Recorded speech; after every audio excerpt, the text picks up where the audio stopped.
আমাদের অনেকেরই ডেস্কটপ পিসি আছে কিন্তু বিল্ট ইন ওয়াইফাই নেই। তাহলে আমরা আমাদের কম্পিউটারে কিভাবে ইন্টারনেট কানেকশন দেব?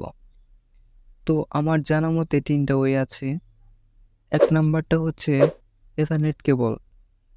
এটি আপনার রাউটার থেকে ইথারনেট কেবলের মাধ্যমে পিসিতে ল্যান পোর্টে কানেক্ট করলেই আপনি নেট ইউজ করতে পারবেন।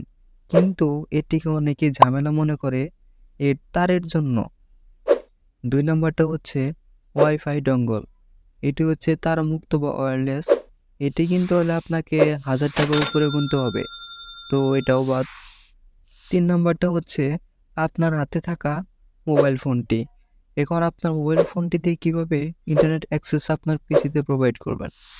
কিছু সহজ মেথড দেখিয়ে দিচ্ছি, যা দিয়ে আপনার মোবাইল ফোনটি ব্যবহার করে পিসিতে ইন্টারনেট ব্যবহার করতে পারবেন।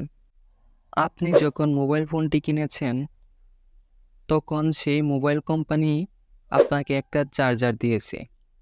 অ্যাডাপ্টার লাগবে না, জাস্ট চার্জার কেবলটা লাগবে। এই কেবলটা আপনার পিসি এর ব্যাক প্যানেল মাদারবোর্ডের ইউএসবি পোর্টে কানেক্ট করবেন, তারপর ফোনে কানেক্ট করবেন। কানেক্ট করার পর আপনার ফোনের ওয়াইফাইটি কানেক্ট করে নেবেন।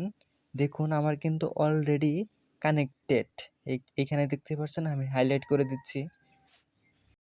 কানেক্ট করার পর ফোনের সেটিংসে চলে যাবেন। আমি সেটিংসে যাচ্ছি।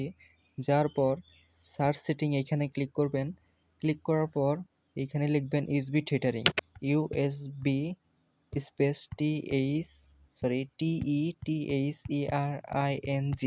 এটা লিখে সার্চ করবেন। দেখুন এসে গেছে ইউএসবি টেথারিং। তো এখানে ক্লিক করবেন। দেখুন এটা আমার হাইলাইট হচ্ছে, এটা জাস্ট টার্ন অন করে দিবেন।